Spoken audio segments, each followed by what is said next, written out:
Moi, je vais peut-être témoigner en tant que responsable d'un petit centre de province. À Poitiers, on a 250 malades en gros, enfin, et adultes, et il y a sans doute d'autres responsables de villes à peu près analogues dans la salle.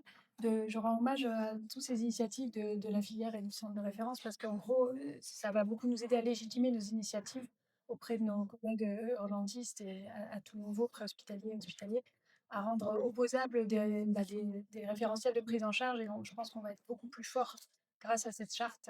Et j'imagine qu'il y aura des réactions sur ce sujet. Ce qui est frappant, dans tout ce qu'on a entendu, et c'est frappant le plus fort, euh, capable de la suspicion légitime en mauvais soins des patients qui viennent aux urgences. Et on sent à travers tout ce qui va se produire, parce que c'est une démarche vraiment volontaire, très, très intéressante, construite, etc.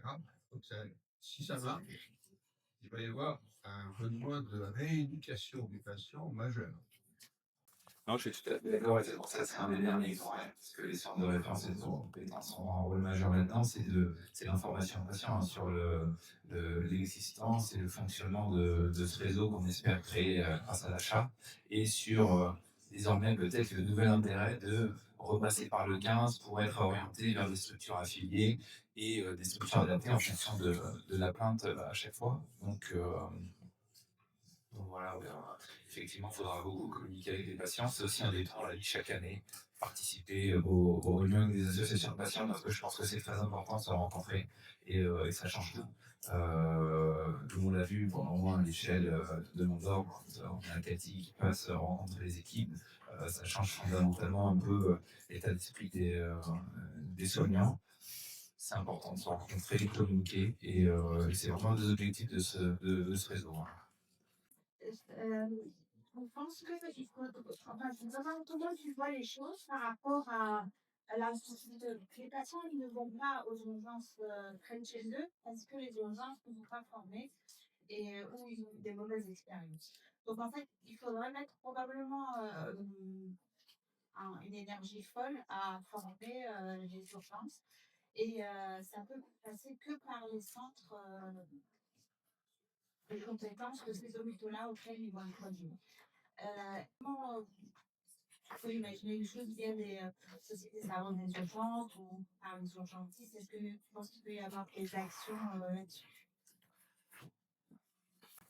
Je pense que de toute façon, ça va être un travail très compliqué. Ça va prendre un peu de temps, hein, mais parce que ça, c'est forcément un reproche, ou en tout cas une remarque, une objection que j'entends, même si elle n'a pas encore été vraiment formulée aujourd'hui, mais qu'on nous a déjà fait. C'est comment on va convaincre les services d'urgence, notamment, de signer cette charte, et par cette charte, à s'engager à peut-être recevoir plus de patients, alors qu'on entend partout que les urgences sont déjà débordées et qu'on ne sait pas comment prendre en charge les patients.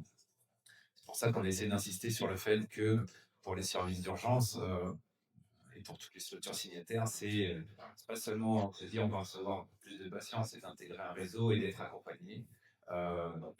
Pour les formations, pour les protocoles, être accompagné par qui? Nous, on a d'abord pensé au centre de référence de compétences. Alors, peut-être qu'après, il faudrait qu'il y ait d'autres relais, sûrement parmi les urgentistes, mais pour le moment, je ne pense pas qu'on a ces relais. Ils sont pas encore formés, ils n'existent pas encore, et ça sera peut-être une des étapes ultérieure, mais je pense dans un premier temps, c'est par les centres de référence de compétences. Et l'idée, c'est de dire aux services d'urgence, on va vous accompagner, parce qu'en fait, ça a été déjà dit d'ailleurs ce matin, et je trouve que c'était très très juste. Moi, j'ai jamais rencontré un collègue urgentiste, alors je suis peut-être un peu naïf, hein, mais qui me dit j'ai pas envie de prendre en charge le patient. Mais il y a de l'anxiété, on l'a dit, du côté du patient et de sa famille, mais il y a aussi de l'anxiété du côté du médecin. Et cette anxiété, à mon avis, alors, il y a plein de raisons, hein, mais elle est due, à mon avis, à deux raisons principales. La première, c'est un peu la méconnaissance de la pathologie, qui est encore trop peu enseignée, et aussi bien dans les études médicales que paramédicales. Et l'autre point, c'est la peur de ne pas pouvoir, et ça ressortait un peu d'ailleurs dans l'étude avant, de ne pas pouvoir offrir une prise en charge de qualité aux patients, parce qu'il va venir banquer, on va pouvoir mettre de l'oxygène, donner des antalgiques, mais après, il va rester sur un brancard, j'ai pas de lit derrière, si c'est compliqué, j'ai pas de radiologue la nuit, j'ai pas d'IRM si jamais il a des signes neuro. Cette anxiété, elle fait que finalement, les médecins, ils évitent la prise en charge de ces patients. Et le fait de faire partir de ce réseau grâce à la charte, c'est de se dire, d'essayer de lever ces verrous un peu, cette anxiété. Vous ne connaissez pas bien pour le moment, on va vous aider, on va faire des formations, on va vous aider à rédiger vos protocoles. Et si jamais c'est un patient compliqué qui a besoin de soins intensifs, vous êtes dans un réseau, c'est un autre centre qui va prendre en charge le patient. Si c'est une suspicion d'un décès, vous êtes dans un réseau, ne vous inquiétez pas, le SAMU ne va pas l'orienter vers vous, mais vers un autre centre. Et je pense que dans cet encadrement-là, bah, les centres sont plus enclins à prendre en charge les patients. Il y a 10 ans, quand on a commencé, en fait, les urgences, ils disaient qu'il y avait des lits d'abat de connaisseurs de la maladie. Donc, on a formé donc il y a pas mal de services de médecine interne, de pédiatrie qui peuvent prendre en charge ces patients-là. Les urgences, ils sont toujours pas donc en fait, si on dirige les patients, vers ces urgences-là, qui ne sont pas encore formés ou les protocoles ne sont pas effectifs, ça va être un bon point. Il faut d'abord former les urgences, après envoyer les patients. Parce qu'une mauvaise expérience, c'est que ça ne va pas marcher et ça sera dommage. Oui, moi, je suis tout à fait d'accord avec toi. En fait, il ne faut pas se voiler la face, hein, même dans les urgences qui dépendent des centres de référence et de compétences, ont d'énormes difficultés à prendre, en charge nos patients adultes. Donc le réseau, c'est super, c'est une super idée. Je pense pour l'Île-de-France, c'est vraiment intéressant. Puis après dans chaque région. Mais nous, par exemple, on n'a pas ce souci-là. Les patients viendront, à nos urgences, hein, du CHU et clairement, c'est très équipe dépendant. On a des patients et d'ailleurs, ce sont les médecins et les infirmiers qui sont là depuis plus de 6 mois, qui sont en général là depuis 3 4 ans, très investis, qui ont des prises en charge qui sont excellentes. Et à côté de ça, on a des équipes, plutôt 2 tiers, 2 tiers, 1 tiers, des équipes qui ne savent toujours pas, malgré des formations tous les 6 mois, malgré nos passages pratiquement tous les jours, pratiquement pour chaque patient, qui de toute façon ne s'investissent pas. Donc c'est un vrai, vrai souci. Et moi, je crois beaucoup aux rencontres patients-soignants. En fait, je pense que de changer le regard des soignants, en dehors des crises, hein, on en discutait aussi avec Pierre qui est parti, mais c'est de faire rencontrer aux soignants des patients qui viennent régulièrement dans ces urgences, donc qui se connaissent en fait, hein, en dehors d'une crise, et de redébriefer, de rediscuter, de relire le protocole ensemble, de voir ce qui s'est pas bien passé, ce qui peut être amélioré. Ça, je pense, c'est vraiment des axes d'amélioration très très pratiques et qui nous demandent un travail de fou. Mais peut-être à Poitiers. Moi, je me permets d'ajouter, on a la chance d'avoir de plus en plus d'infirmières coordinatrices dans les hôpitaux, même en dehors des centres de compétences ou de référence. Et il y a un vrai souci d'amélioration de prise en charge des crises dans les différentes structures. Et alors justement, c'est peut-être un des rôles des infirmières coordinatrices, c'est d'accompagner le patient. Effectivement, moi, je me déplace systématiquement quand je fais la prise en charge. C'est un côté très rassurant pour le patient et pour les équipes soignantes, qui, effectivement, c'est très dépendant des personnes, mais de se sentir certaines sont très inquiètes à l'idée de prendre en charge, de devoir aller extraire la morphine, etc. Et donc peut-être que ça peut faire elle peut être un rôle intéressant Oui. pour l'infirmière coordinatrice pour accompagner les équipes, alors que ce soit aux urgences ou même après quand ils sont hébergés dans d'autres services. Et ben, enfin, Oui. j'ai créé avec Doclude un poster de prise en charge pour la CBO, et ce qui a permis de diffuser dans les différents services et de l'accompagner d'une présentation pour mieux expliquer la maladie, la prise en charge, le vécu douloureux. Et alors après, ce qui est formidable, c'est de pouvoir avoir un patient expert qui vient effectivement compléter pour expliquer le vécu de la maladie, le vécu douloureux de la maladie. Oui, on a l'impression que la formation du personnel paramédical est essentielle parce qu'une chose est les protocoles médicaux, mais une chose est leur application. Et dès l'accueil, l'infirmière d'accueil et d'orientation, nous, à Poitiers, on essaie de faire venir notre infirmière d'ETP et la psychologue à chaque formation d'IAO qu'on fait tous les 6 mois. Alors, on a du mal encore à évaluer l'impact, mais en tout cas, c'est vrai que de transmission d'infirmière à infirmière, d'une infirmière qui a l'habitude de recevoir des patients drépanocytose, qui peut parler un peu de leur typologie, et cetera. On pense que ça peut porter du fruit. Moi, j'ai été frappée dans l'étude que Pierre a rapportée sur le chiffre de 52 de personnel dédié à la prise en charge aux urgences. Et je serais curieuse d'avoir le retour des centres qui ont déclaré ça. Et qu'est-ce que ça signifie, personnel dédié aux urgences? Est-ce que ce sont des infirmières qui ont été formées au certificat universitaire? Est-ce que c'est... J'ai du mal à penser qu'il y ait des infirmières qui prennent en charge que les patients en crise drépanocytaire. Est-ce que certains peuvent en dire plus? Est-ce que 52 c'est Mmh. beaucoup? Ouais, je crois que c'est ce que disait Pierre. Probablement que la question n'a pas été comprise et que c'était du personnel des centres de référence qui venait voir le patient aux urgences. C'est un peu, D'accord. voilà, il était aussi très étonné en se disant probablement que cette question était mal formulée et que c'est plutôt du personnel qui vient du centre de compétences. Parce qu'autant dans les services de médecine, on arrive à motiver des infirmières à aller justement se former dans les formations universitaires et on voit l'énorme gain en termes de satisfaction après quand elles reviennent elles portent la bonne parole aux équipes, etc. Et chaque année, il y en a qui vont se former. Autant aux urgences, moi, j'ai jamais réussi encore à motiver des infirmières des urgences à aller se former à la drépanocytose. Alors c'est vrai qu'il y a une thématique extrêmement variée dans les services d'urgence. Est-ce que par exemple, à Mandor, gros service, vous avez... Oui, on en a chaque année, grâce à notre professeur qui est ici, et qui nous facilite l'accès à ces formations. On a chaque année une liste d'infirmiers qui souhaitent se former, et d'ailleurs, on a souvent pas assez plus de demandes que de places disponibles pour la formation. Donc, oui, on arrive à motiver des infirmières et je pense que Anoucha peut en témoigner, et Catine, notre patiente experte aussi. Quand on propose des formations ou des échanges autour de la drépanocytose, les paramédicaux sont souvent présents. Alors après, et le problème, et du coup, j'en profite pour répondre à la remarque d'Anoucha tout à l'heure sur le service d'urgence, sur rempli de retard, sur la prise en charge des patients drépanocytaires. La vraie spécificité des urgences, c'est les très très nombreux. Très très nombreux. Par exemple, nous, à Mandor, on est plus de 40 médecins seniors. Il y a 10 internes et il y a 60 internes qui viennent faire des gardes. Donc, un patient qui vient, il peut potentiellement rencontrer 120 praticiens différents. Et forcément, il y a une disparité de prise en charge au sein même d'une structure. Malheureusement, il y aura toujours des gens qui n'ont pas retenu le protocole, l'appliquent pas pour telle ou telle raison. Et c'est pas non plus spécifique à la drépanocytose, hein, malheureusement, mais la différence, c'est qu'à la drépanocytose, le patient il va être amené à revenir souvent, malheureusement, alors que le patient qui vient pour une appendicite, si ça s'est mal passé, qu'il a les antalgiques, de toute façon, il ne va pas la refaire une deuxième fois, hein, il ne va pas revenir, donc c'est terminé, c'était une mauvaise expérience. La drépanocytose, effectivement, le patient il va revenir, ça va le marquer, la fois d'après il va venir avec une appréhension, la communication va être moins bonne, ou alors il va aller dans un autre centre. Donc c'est vraiment compliqué. Et au-delà du fait qu'on est très nombreux, il y a un véritable turnover. Et c'est pour ça qu'on dit qu'il faut répéter. Et après, on manque de temps. On manque de temps, donc on essaye de pallier à ça.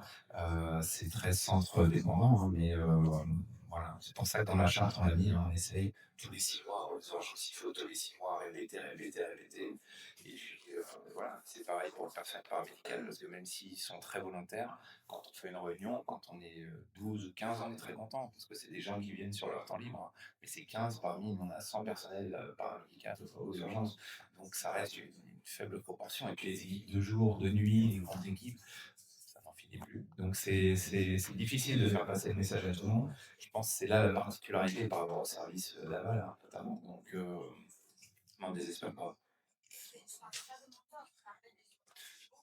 Ouais. Non, mais c'est vrai que nous, à Mondor, parfois, on reçoit des patients qui nous disent bon, écoutez, ça s'est pas super bien passé, mais je suis sûr que parfois à côté, on reçoit des patients qui disent ah, Mondor, ça s'est mal passé aussi. Hein. Donc, on est assez lucide là-dessus. Mais effectivement, bon, à côté, on va essayer d'aller les rencontrer, ces buts. Mais on a besoin de. Dans un premier temps, je pense pas en tout cas que les urgentistes soient assez autonomes pour aller prêcher la bonne parole partout et qu'il y aura besoin des centres de compétences, références pour accompagner tout ça et encadrer tout ça. Ouais, je voudrais intervenir. Je vais parler de la partie et que je ne prétends pas généraliser, mais je pense que, comme disait Aboucha, il y a il y a une priorisation des différents points. Par exemple, en Martinique, il y a pas de place d'aval. Donc, même si la prise en charge, ce qui est une fois sur 4, est vécue comme bonne par le patient, ben, il reste parfois un second rencard pendant 6 jours. Donc, si on n'a pas un réseau de répandum en place, je pense on va aller à l'échec, même si les bonnes volontés sont là. Alors, donc, différents points dans le désordre. Hein. Nous, chaque semestre, les formations sont faites aux urgences. Et malheureusement, ce sont les internes qui sont formés. Il y a des seniors qui, eux, qui sont plus anciens et qui, en fait, n'en savent pas plus sur la tuberculose depuis 3 ans. Parce que les internes, eux, ils cherchent, ils sont désemparés, ils cherchent à savoir. Et les seniors cherchent à leur guise d'appeler le centre de référence à la tuberculose, quoi. Euh, une idée peut-être, c'est d'avoir des référents dans les différents services. En fait, moi, c'est ce que j'essaie de faire en Martinique, dans les différentes spécialités aux urgences. Et ça me semble. Alors, c'est très difficile d'avoir un référent qui accepte de mettre plus de 6 8 mois, mais ça facilite pendant le temps qu'il y a 2 ou 3 référents aux urgences, ça facilite les choses. Autre point, la formation pour le personnel paramédical. Depuis 4 ans, j'essaie d'avoir une validation DBC. Et tant qu'il n'y a pas une validation DBC pour le certificat universitaire, mais les cartes de santé n'acceptent pas de libérer les paramédicaux pour la formation. Nous avons un certain nombre de points à mettre en place, mais je pense qu'il faut les prioriser, ou en tout cas pas les prioriser, mais faire vraiment qu'est-ce qu'il est utile de faire avant de faire telle autre chose. Parce que les urgences, oui, la charte, oui, mais s'il n'y a pas de place d'aval et qu'il n'y a pas de répadone, ben on se retrouvera, on aura un sentiment d'échec. Et puis un point que moi j'essaie de faire depuis quelques mois, j'essaie de mettre au point un questionnaire, parce que parfois au 4e mois de la formation de l'interne, j'ai un appel qui montre très clairement que le protocole d'urgence existe, mais qu'il n'a jamais lu. Faire peut-être un questionnaire sur les protocoles d'urgence, voir pour ceux qui l'ont utilisé quels sont les points d'amélioration, parce que ce qui nous manque souvent, en tout cas moi, c'est d'actualiser ce protocole d'urgence qui est peut-être pas adapté à la réalité, qu'il faut peut-être revoir et faire savoir qu'il existe. Juste, Gina, dans les petites, choses pratiques, voilà, qu'on peut nous, l'application, ils ont maintenant, les protocoles sur une application, téléphonique, ça marche bien. Ouais, ça peut être un moyen, tu vois, si des urgences et il n'y a pas que la drépanocytose, hein, il y a les autres prises en charge des urgences et c'est vrai que pour, les internes qui sont, voilà, qui sont seuls et parfois, ça continue, qui sont en première ligne, hein, ça continue, même si on demande à ce que ce soit des seniors qui s'occupent des patients drépanocytaires. Et ça fait partie des moyens dont les urgentistes s'emparent assez facilement, parce que ça dépasse la drépanocytose, mais c'est une facilité d'accès. Nous, on s'est rendu compte avec Maryse que les protocoles écrits n'étaient jamais lus. Ils ne savaient même pas où les chercher, en fait, hein, où chercher. Ils ne savaient pas qu'ils existaient, alors que pourtant, chaque 6 mois, lorsqu'on leur fait le cours, on leur rappelle l'existence de ces protocoles. Donc, il y a après des moyens informatiques de jeunes qui marchent aussi un peu mieux. Et je suis d'accord, je te rejoins sur les paramédicaux, hein, il y a un vrai souci, mais c'est là où je pense que les associations de patients peuvent aussi nous aider et porter leur voix beaucoup plus fortement que nous pour exiger qu'il y ait ces formations en continu du personnel paramédical, surtout dans nos territoires hein, où on a plusieurs drépanocytaires par jour qui passent aux urgences. Non, moi, c'était une question tout à fait pratique par rapport à la charte. Je veux dire, je suis responsable du centre de compétences du centre hospitalier sud-francilien. Je suis moi-même pédiatre. Sur le plan de l'organisation des urgences pédiatriques, il n'y aura pas de souci, puisqu'il y a déjà un très bon maillage régional des prises en charge des enfants en raison, j'imagine, du dépistage néonatal de notre organisation sur le plan pédiatrique depuis longtemps.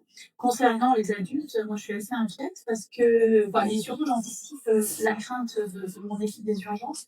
Sur le plan SAMU, je pense qu'il n'y aura pas de souci pour faire signer, mais on a eu les urgentistes qui vont être très très frileux à signer. On a un nombre de patients qui augmente exponentiellement. Et je veux dire qu'on arrive vraiment à une limite. suivre au centre hospitalier Sud Francilien en raison de notre équipe médicale adulte qui est quand même assez limitée. Et voilà, actuellement, on dit bien, voilà, on ne prend en charge aux urgences que les patients qu'on suit sur le plan chronique à l'hôpital. Et là, je me dis que si on signe, nous, au Sud Francilien, alors qu'il n'y a personne dans 91 personnes dans 77, je ne vois pas bien comment on va survivre à cette afflux de patients qui actuellement, je ne sais pas bien raison, mais j'imagine qu'ils vont plutôt en fin de référence.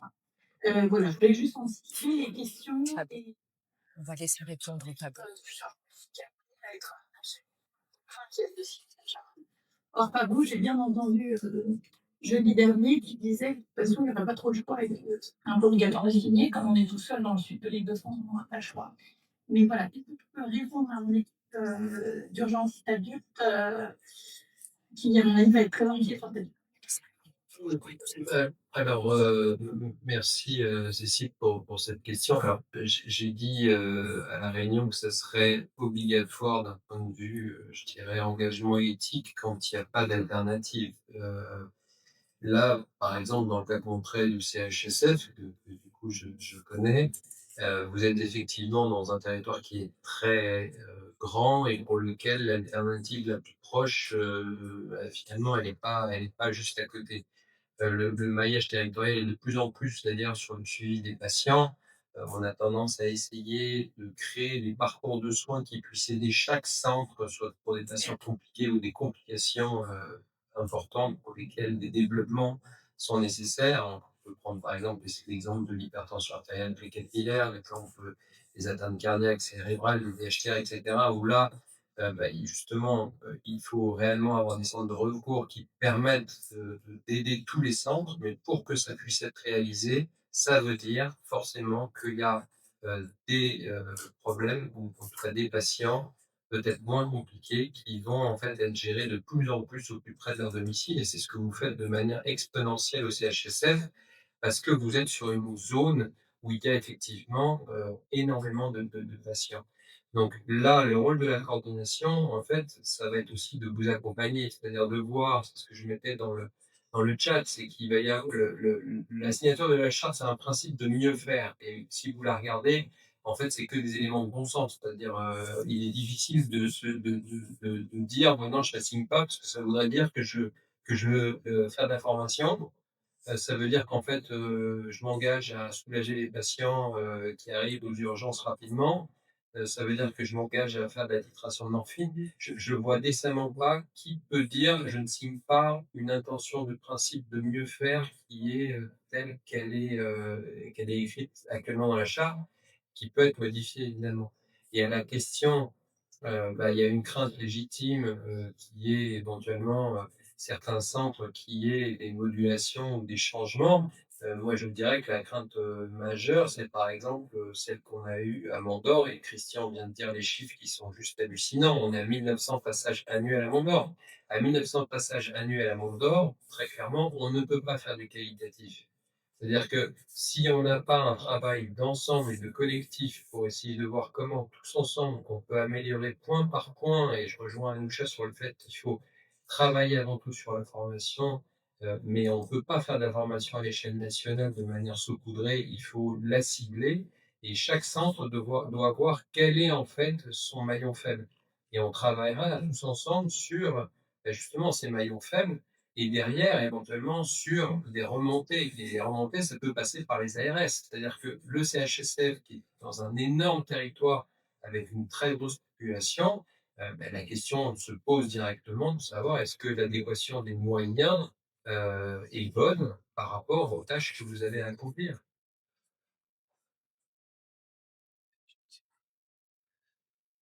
Et si je peux juste me permettre de rajouter un point, c'est vrai, nous, on s'est surtout dit en fait que euh, on avait tout à gagner avec ce raisonnement, avec ce réseau, avec cette charte, et que finalement les structures qui ne prennent pas en charge le patient pour ne montrer pas de CTR, ils signeront pas, mais finalement ça ne changera rien parce que déjà ils n'en prennent pas en charge. Donc au pire du pire, ça sera un statu quo. Et au mieux, ce serait qu'on arrivera à embarquer avec nous dans ce projet d'autres centres pour faire une prise en charge de qualité aux patients. Mais voilà, j'ai pas l'impression qu'il y ait des patients qui, sont pris à certains endroits et puis qui vont plus y aller à cause de la charte, je pense pas. Enfin, nous, on s'est surtout dit, de toute façon, là, il y a des centres qui prennent pas en charge de patients, ou les patients ne vont pas parce qu'ils ont eu une mauvaise expérience. Et l'idée, c'est plutôt de un peu réintégrer tous ces centres en encadrant ça avec de la qualité. Et voilà, et s'ils ne signent pas, finalement, ça ne changera rien. Encore une fois, ça sera un statu quo. C'est comme ça qu'on a vu les choses. Pas tout à fait, parce que là, moi, je parle du SAMU. Si le SAMU sait que peut orienter vers chez nous, par exemple, il va nous envoyer plus de patients. En fait, c'est plutôt, c'est pas tellement les patients. Les patients, ils vont la bricoler. C'est plutôt d'améliorer justement la qualité et d'envoyer, que le SAMU envoie des patients vers des centres qui savent prendre en charge les patients de et heureusement, et les charges, je la trouve absolument extraordinaire, c'est pas le problème. C'est plutôt, effectivement, comme dit Paco, l'activation des moyens et nous, très clairement, on est dans une zone, voilà, il ne faudrait pas non plus qu'on casse ce qui fonctionne aujourd'hui au CHSF déjà finisse, avec un appui de patient qui fait que du coup, on n'arrivera même plus à faire ce qu'on fait là. Je ne dis pas que ça va arriver, hein, je dis juste que je voudrais pouvoir répondre à une inquiétude voilà, de l'équipe, hein, parce qu'effectivement, si les patients de 77 appellent le SAMU et que le SAMU regarde une carte et voit qu'il y a un centre de compétences pas loin, ils vont l'adresser vers nous. C'est un peu, en tout cas, je l'ai cru comprendre, c'était ça le but de la charte. Et donc voilà, c'est juste ça mon avis. La charte, en l'occurrence, Cécile, c'est d'éviter qu'il y ait des patients qui, via le 15, aillent dans des endroits où clairement la prise en charge n'est pas bonne. Et ça, on le sait parce qu'on nous appelle et on se rend compte, d'ailleurs, ça nous met en danger. Hein. Il y a eu des cas qui défraient la chronique d'avis téléphoniques qui ont été mal interprétés ou pas suivis d'action. Donc le but déjà, c'est de permettre à ce que le 15 oriente correctement. Et après, comme on le disait, il y a vraiment un travail de coordination et d'adéquation des moyens. Et zone par zone, il y a des endroits qui peuvent être renforcés. C'est-à-dire que vous n'êtes pas non plus tout seul. Il y a par exemple, pas loin de chez vous, on peut regarder si côté Melun, si côté du Saint-Georges, il y a une possibilité de monter en charge et de venir justement accompagner. Mais ce qu'on a regardé, c'est que si on regarde tous les patients et toutes les hospitalisations, tous les passages par les urgences, et là où on avait des problèmes, c'est la plupart du temps dans des endroits qui sont hors centre de référence et de compétences. Et ces sources de stress et d'en plus de transferts secondaires, d'appels systématiques pour des avis, d'impossibilité de transfert parce qu'on est déjà tous avec des archives. Donc là, je pense que ça va permettre déjà de partir sur une base de travail qui va nous permettre de travailler. Je pense que c'est ça le message. Ça va nous permettre tous ensemble de travailler, d'avoir une feuille de route avec en fait des moyens qu'on pourra essayer d'affecter ou de demander ou d'optimiser. Mais ça, jusqu'à présent, c'était difficile de le faire tant que le SAMU ne jouait. Enfin, j'allais dire pas juste, le SAMU fait son travail. Mais là, le SAMU va jouer le jeu. C'est-à-dire qu'il n'y a pas besoin que vous contactiez le SAMU. C'est à l'échelle nationale que ça va se faire. Ok, merci pour cette réponse me convient bien et je transmettrai. Merci à tous. C'est pas une question, c'est juste une remarque, c'est pour dire que la prise en charge, en fait, du point de vue du patient, elle commence dès lors où on appelle le SAMU et où on entre dans nos premières difficultés en tant que patient, où bien souvent on doit négocier le fait qu'une ambulance vienne nous chercher pour nous déposer dans un service des urgences. Donc là, c'est le premier combat qu'on a avec le personnel soignant, disons. Et on avait déjà échangé du coup avec Christian justement sur des ateliers soignants, patients, justement, pour former sur l'approche et la posture thérapeutique. Et du coup, quand le patient arrive à l'hôpital, soit avec le SAMU, soit par ses propres moyens, il est déjà dans une attente et dans une difficulté par rapport au temps de prise en charge et de, comment dire, de gestion de la douleur, d'atténuation, de prise en charge de la douleur sur le temps que tu aurais attendu déjà pour appeler SAMU, de prise en charge du SAMU, d'arriver aux urgences et de prise en charge encore aux urgences jusqu'à ce que la douleur soit prise en charge. Donc, c'est une vraie complexité ensuite dans le rapport soignant-patient sur ce que j'avais appelé un peu la dilatation du temps des deux points de vue. Michel, et puis après, il y a des questions dans le chat.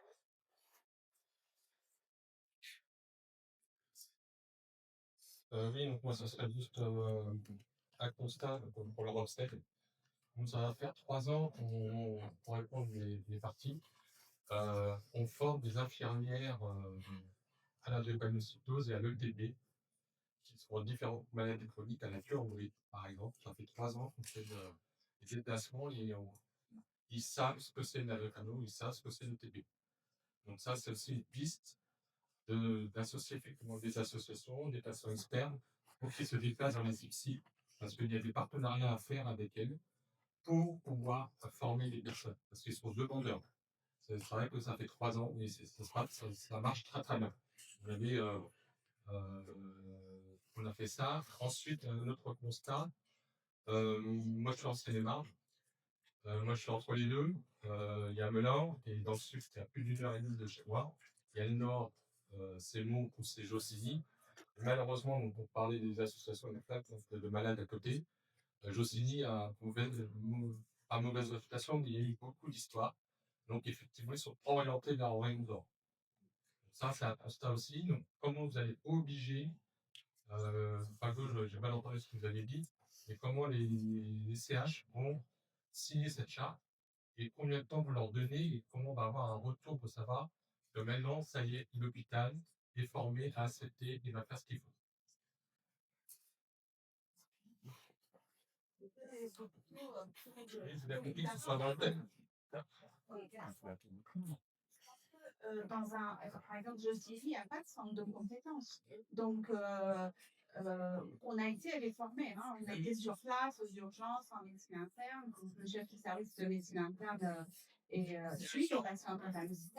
Mais le problème, c'est que le circuit n'est pas mis en place. Je pense qu'on ne pourra pas les obliger. Dans un premier temps, ça sera des hôpitaux qui ont un certain nombre de patients et qui peuvent les prendre en charge rapidement.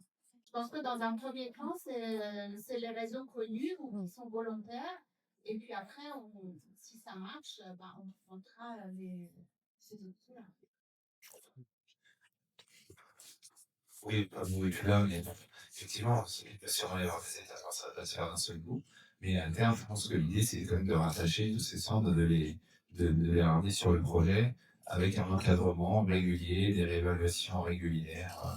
On l'a mis au rythme annuel, ça peut être semestriel, que leur protocole, parce que si ça s'est mal passé, c'est peut-être que le protocole n'était pas très adapté, protocole IAO, protocole médecin, enfin, j'ai l'impression que j'en répète un peu, mais vraiment l'idée, c'est d'essayer accompagner ces centres, les encadrer et leur donner envie de faire partie du projet, de faire de la prise en charge de qualité. Et après, comment l'information va être diffusée, là encore, ça va prendre du temps, mais ça sera via les centres de référence et dans le suivi au quotidien auprès des patients qui vont rediffuser un petit peu l'information qui redescendra comme ça au fur et à mesure.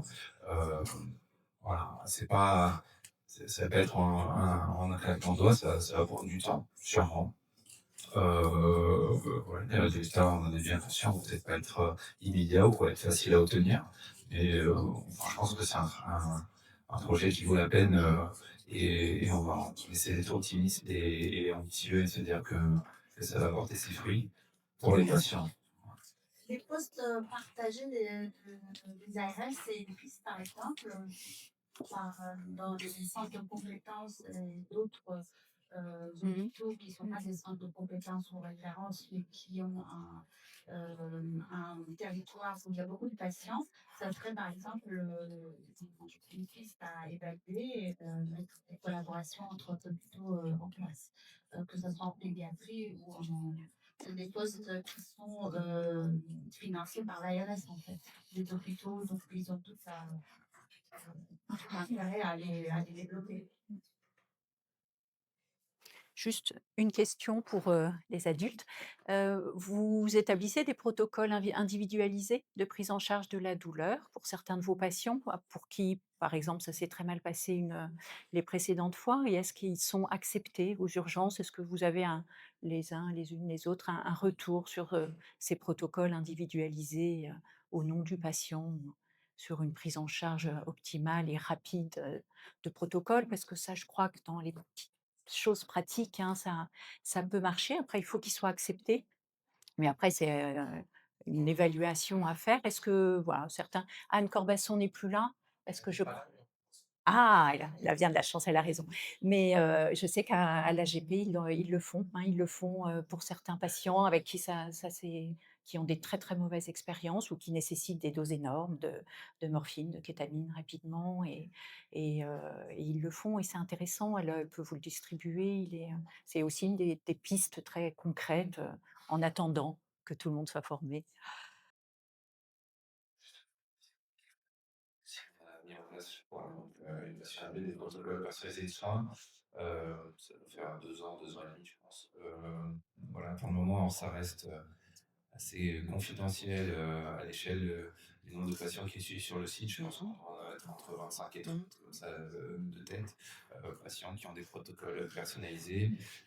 Même combat, on essaie de les mettre en évidence donc, en haut des dossiers médicaux. Ils sont accessibles normalement aussi bien aux équipes paramédicales, aux infirmiers d'accueil qu'aux médecins, des urgences et des étages. Donc ça se passe plutôt bien, c'est plutôt respecté. On a fait un petit retour a posteriori et, et je pense que c'est aussi un des vrais axes, hein, c'est que chaque patient est différent et que plus on peut un peu individualiser et adapter la prise en charge, mieux ça se passera et plus on fera de la qualité. Mais ça prend du temps, c'est difficile. C'est un des autres axes. Mmh. Par rapport aux services qui signeraient ou ne signeraient pas la charte, la question peut-être c'est la philosophie de la charte. Est-ce qu'il faut attendre que, tout soit déjà mis en place pour considérer qu'on est entre guillemets «digne» de la signer, qu'on correspond aux prérequis? Ou est-ce que c'est un engagement, une espèce d'horizon pour mieux faire, et en ça on arrivera à convaincre probablement plus des services des hôpitaux périphériques? Est-ce que tu peux nous dire Christian, finalement l'état d'esprit? Ça, on en a pas tellement discuté et c'est à la place de Pablo qui est quand même plus un peu à l'origine du projet. J'ai pas envisagé la chose, mais je pense que c'est surtout une question d'engagement, hein. C'est ça. Voilà, on va pas être là, excusez-moi le terme, appliqué, ça s'est fait, ça s'est fait. Mais on s'engage et on a envie de le faire, on hésite des référents, on forme nos équipes. Je pense que la question des référents, c'est vrai qu'on n'en a pas assez reparlé, mais je pense que c'est capital, hein, d'avoir des interlocuteurs et des gens sur qui s'appuyer parce que si on forme 10 personnes comme ça, on fait une formation, mais que derrière, il n'y a personne qui va assurer la continuité, refaire la création des protocoles, malheureusement, c'est du travail qui va vite s'évaporer. Donc voilà, je pense que non, l'idée, c'est je m'engage à le faire et après, de toute façon, il y aura des réévaluations. On a dit au moins annuelles et il sera temps de faire un point à ce moment-là. En